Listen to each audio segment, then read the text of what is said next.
at the moment in the series? Is the mindset firmly now that to treat this essentially like a 2-match series and give everything you got? Yeah, absolutely. I think we've got to win the series 3-1 to qualify for the Test Championship. So, we've got to win 2 Test matches. That's as simple as it gets for us.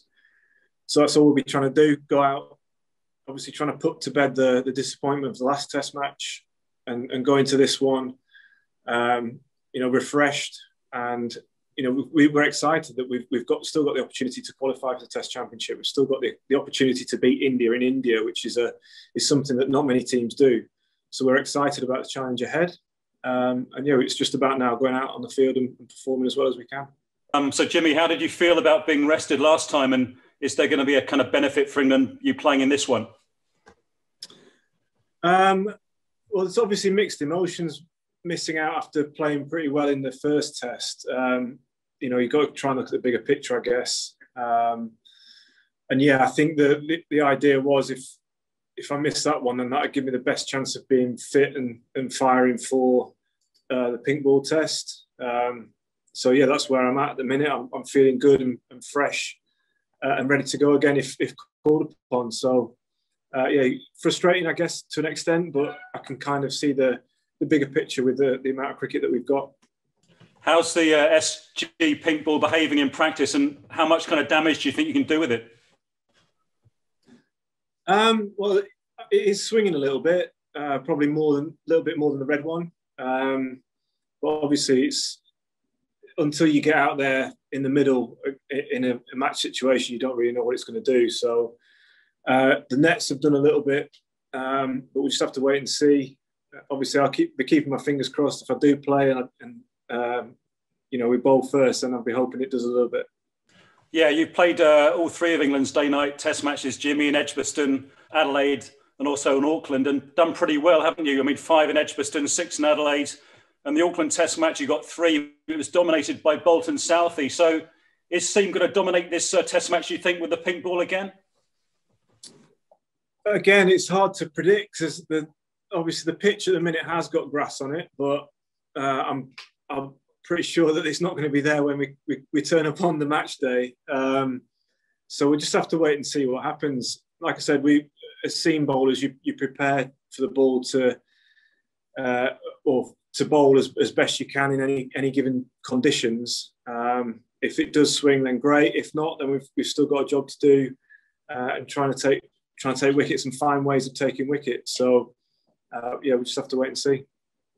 Yeah, Zach Crawley was saying yesterday he thought the pink ball and the seaming conditions gives England an advantage. Do you agree with that then? Potentially, yeah. I mean, no pressure on the seamers, Zach. Thanks, mate. It potentially does, yeah. We've got a little bit of experience with the pink ball, but this is a second Test match in India, first one in February as well. We just don't know how it's going to behave. So, yes, if whoever the bowlers that get the ball in their hand come the Test match, will be hopeful of it doing something, and we'll be hopeful that gives us a little bit of an edge. And Jimmy, a lot of people want you and Broad reunited in this Test match. What do you think the chances of that happening are if Jofra's going to be fit? Well, yeah, it's again another sort of tricky one to predict, really. We're fortunate at the minute. We've got so many good fast bowlers in our group. Seeing Ollie Stone do brilliantly in that last Test match was brilliant. And if Jofra's back fit, Mark Wood's back out here. So we've got a lot to choose from. So all we can do is prepare as best we can. And obviously me and Stuart do love bowling together. Whether that happens again, we'll have to wait and see.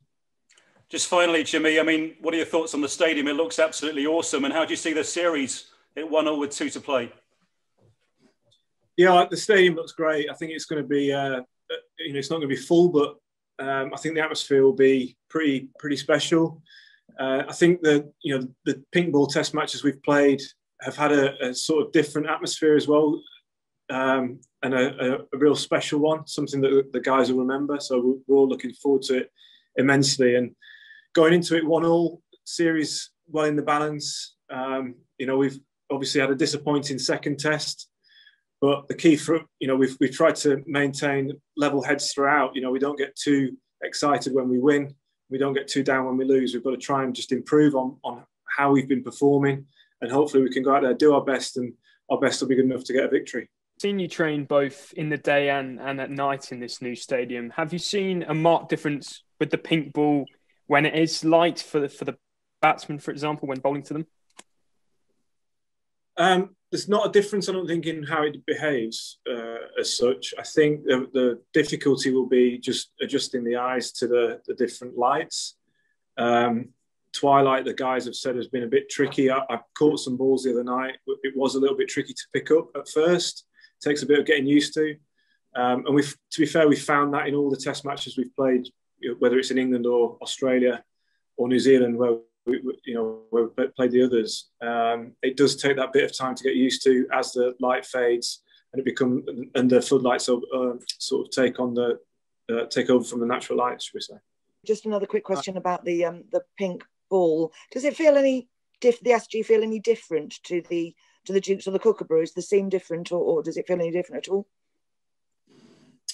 Doesn't feel a lot different, to be honest. What we found with all the pink balls is it seems like they have an extra bit of lacquer on or something, and it feels a bit more plasticky, the coating, rather than on the red balls you can feel the leather a little bit more. So that's the same with the SG. It feels very, very similar to the Duke. So yeah, not much difference at all. And do you think it might just level things out a bit? I mean, I think the toss was pretty important in the first two tests. We just said earlier about if we bowl first, as though that might not necessarily be a bad thing. So I think it might just be a bit slightly more level playing field with regard to the toss and that sort of thing. Potentially, yeah.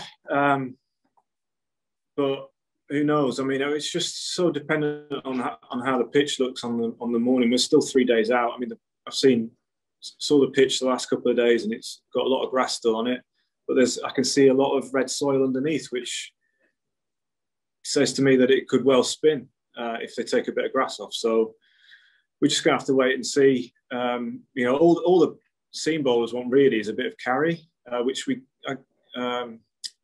haven't really had throughout the series. It's just obviously much more suited to spin bowlers. So we'll just have to wait and see. We'll keep our fingers crossed that it is a little bit more. There's a bit more in it for the seamers.